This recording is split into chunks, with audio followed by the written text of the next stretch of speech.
கர்த்தருடைய நாமம் மகிமைப்படுவதாக. ஆண்டவரும் அருமை இரட்சகருமாகிய இயேசு கிறிஸ்துவின் நாமத்திற்கு மகிமை என்றென்றைக்கும் உண்டாவதாக. இந்த நாள்ல கூட தேவனாகிய கர்த்தர் நம்மோடு கூட பேசும்படிக்கு பரிசுத்த ஆவியானவரே எங்களோடு கூட இடைபெடுங்க. இயேசுவின் நாமத்தின் பிதாவே. நாம் எடுத்து வாசிப்போம்.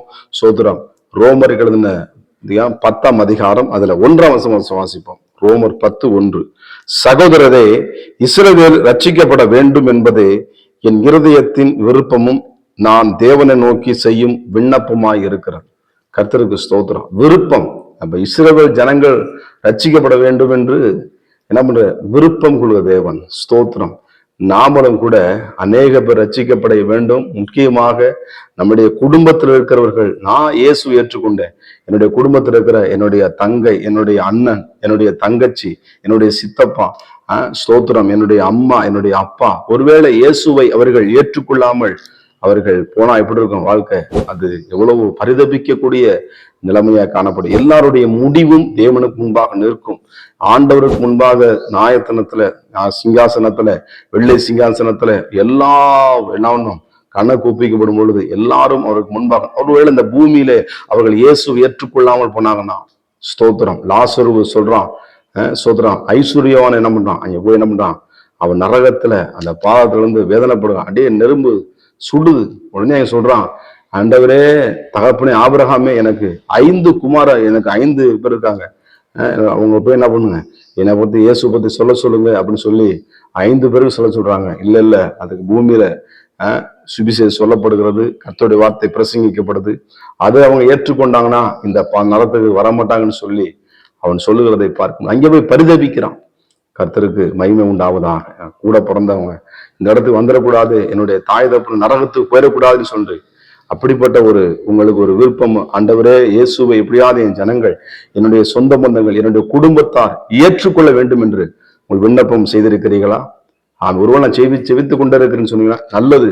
தொடர்ந்து அந்த ஜபத்தை விடாதீங்க. உங்க குடும்பத்தை ரட்சிக்கப்பட வேண்டும் என்று அது ஊக்கமாக உறுதியாக ஜெபம் பண்ணுங்க. உங்களுடைய ஜபத்துக்கு நிச்சயமாக தேவன் பதில் தருவார். இந்த இடத்துல எழுதப்பட்டிருக்கிறது, என் இருதயத்தின் விருப்பமும் என் தேவனை நோக்கி செய்யும் விண்ணப்பமாய் இருக்காது. இப்ப நம்ம மத்த எல்லா காரியத்துக்கும் ஜபிக்கிறது நல்லது, ஜெபிக்கணும். கர்த்தருடைய பிள்ளைகள் எப்போதும் என்ன பண்ணும், ஜெபிக்கிறதுல காணப்படும். ஜெபிக்காம எந்த காரியத்தையும் செய்யக்கூடாது. ஆனா ஜெபிக்காம கிறிஸ்துவனை வாழ்வது கேள்விக்குரிய ஒன்றாய் காணப்படும். எனக்கு அருமையான தேவனுடைய பிள்ளைகளே, ஸ்தோத்திரம். முக்கியமாக நம்முடைய குடும்பத்துக்காக நம்ம என்ன பண்ணும், கட்டாயமாக நீங்கள் நானும் ஜெபிக்க வேண்டும். கர்த்தருக்கு மகிமை உண்டாவதாக. இந்த விரும்பி என்ன பண்றாங்க, சோத்திர காரியங்களை செய்யுங்க. நீங்க என்ன பண்ணுங்க, ஜெபத்தை விரும்பி என்ன பண்ணுங்க, ஜெபத்தை நீங்க முதல்ல விரும்புங்க. ஜெபக்கு நான் அதிகமா ஜெபிக்கணும், நான் என் குடும்பத்துக்காக ஜெபிக்கணும், என் கண்ணனுக்காக ஜெபிக்கணும். அவன் எப்படி வேணா எனக்கு துரோகம் பண்ணிட்டான், என் கூட போன தம்பி என்ன பண்ணான், அது பண்ணிட்டான், இது பண்ணிட்டான், எங்க அம்மா அப்படி இல்லை. எப்படி நம்முடைய துரோகி கூட, நம்முடைய எதிராளி கூட, சோதரா நமக்கு நம்பிக்கை துரோகம் பண்ணிக்கலாம் பார்த்தீங்கன்னா, நம்மளை காயப்படுத்துவான் பார்த்தீங்கன்னா, சோதர சொந்த பந்தங்கள் இருக்கலாம், கூட போல தம்பியா இருக்கலாம், அண்ணனா இருக்கலாம், அவன் நன்றியை மறந்துருப்பாங்க. அதை பத்தி நீங்க கவலைப்படாதீங்க. உங்களுக்கு தேவையான பலனை நிச்சயமாக தேவன் உங்களுக்கு ஆஸ்வதிப்பார். ஆனால் நீங்க செய்ய வேண்டியது, உங்கள் கூட பிறந்தவங்க, உங்கள் குடும்பத்தினர், உறவினர்கள் ரட்சிக்கப்பட வேண்டும் என்று விருப்பம் கொண்டு ஜெபம் பண்ணுங்க. கர்த்தருக்கு ஸ்தோத்திரம். உங்கள் இருதயத்தின் வேண்டுதல்களை அவர் அருளச் செய்கிற தேவனாக இருக்கிறார். ஒருவேளை ஜெபிக்காம இருந்தீங்கன்னா இன்றைக்கு அந்த ஜெபத்தை தொடங்க ஆரம்பிங்க. நான் யாராருக்கா ஜெபிக்கிறேன், ஆனா என் குடும்பத்தாருக்கு நான் ஜெபிக்கலே அப்படின்னு சொல்லி வருத்தத்தோடு இந்த கால நேரத்துல பரிசுத்த அவங்கள பார்த்தா பேசுறாரு. உன் குடும்பத்திற்காக, உனக்காக, உன் பிள்ளைகளுக்காக கண்ணீர் விட்டு அழுது தேவனுடைய சமூகத்துல ஜெபிக்க பழகுங்க. அதை நிச்சயமாக அற்புதங்களை செய்வார். சோத்திரம்.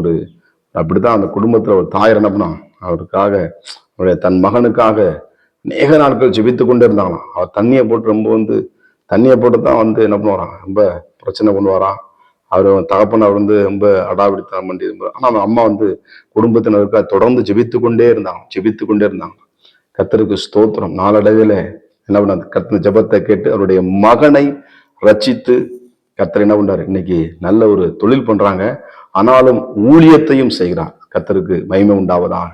கரடுமுடான பண்ண எத்தனையோ துன்மார்க்கமான வாழ்ந்தாங்க. ஆனாலும் இயேசு கிறிஸ்து ஏற்றுக்கொண்டும் அவருக்கு இயேசுக்கு சம்பந்தம் இல்லாம ஒரு வாழ்க்கை வாழ்ந்தாங்க. ஆனா அவரின் தாய் அந்த பிள்ளைக்காக ஜெபிக்கும் பொழுது அவர் ரட்சிக்கப்பட்டார். இன்றைக்கு நல்ல ஒரு வல்லமையான ஒரு ஊழியக்காரராக கார்த்திக் அவர்கள் என்ன பண்ணார், இயேசுவை ஏற்றுக்கொண்டு வைராக்கியமாக தூத்துக்குடி மாவட்டத்திலே ஊழியம் செய்து கொண்டிருக்கிறார். எனக்கு அருமையா தேவ பிள்ளைங்க, நீங்க ஜெபிக்கும் பொழுது உங்க பிள்ளை ரட்சிக்கப்படலாம், ஒருவேளை ஊழியக்காரனா மாறலாம். கர்த்தருக்கு சோதனை என்ன வேணா கர்த்தர் உங்களை கொண்டு செய்ய வல்லமுள்ள தேவன். ஆனா நீங்கள் நானும் என்ன பண்ண விருப்பம் கொள்ள வேண்டும். எப்படி இஸ்ரவேல் ரட்சிக்கப்பட வேண்டும் என்று தேவன் விருப்பம், அதே போல் நம்முடைய குடும்பத்தார், நம்முடைய உறவுகள் ரட்சிக்கப்பட வேண்டும் என்று தேவ சமூகத்துல ஜெபிங்க. ஒருவேளை நீங்க இயேசுவை ஏற்றுக்கொள்ளாம இருக்கிறீங்கன்னா இந்த கால நேரத்துல இந்த அன்புள்ள இயேசுவை உங்க வார்த்தையை ஏற்றுக்கொள்ளுங்க. உங்களுக்கு அற்புதங்கள் அதிசயங்கள் நடக்க கர்த்தர் உதவி செய்ய வல்லமையில தேவனா இருக்கிறார். நம்ம விருப்பம் கொள்வோமா, ஜெபமனுமா? பரிசுத்தம் கிருபை நிறைந்த நல்ல தகப்பனே, எங்களோடு பேசின வார்த்தைகளுக்காய் சோத்திரம் அப்பா. நாங்கள் ஜெபிக்கிறதுக்கு விருப்பம் உள்ளவர்களாக, ஏனோதனமாய் அல்ல, ஏதோ கடமைக்கு சோத்திரம் அப்படின்னு சொல்லிட்டு போறதுக்கு அல்ல. ஆண்டவரே, ஒவ்வொரு நாளும் எங்கள் குடும்பத்திற்காக, கூட பிறந்தவர்களுக்காக நாங்கள் ஜெபிக்க எங்களுக்கு ஆசை விருப்பத்தையும் தேவன் தருகிறதற்காய் ஸ்தோத்திரம் அப்பா. அவர்கள் நரகத்துக்கு போகக்கூடாதப்பா, நித்திய ஜீவனை பெற்றுக்கொள்ள வேண்டும் ஆண்டவர், சத்தியத்தை அறிந்து கொள்ள வேண்டும் ஆண்டவர். உதவி செய்யுங்க, அற்புதம் நடக்கட்டும், வழிவாசலை திறந்துடும் இயேசுவின் நாமத்தின் பிதாவே, ஆமென். God bless you. கர்த்தர் உங்களை ஆசீர்வதிப்பாராக.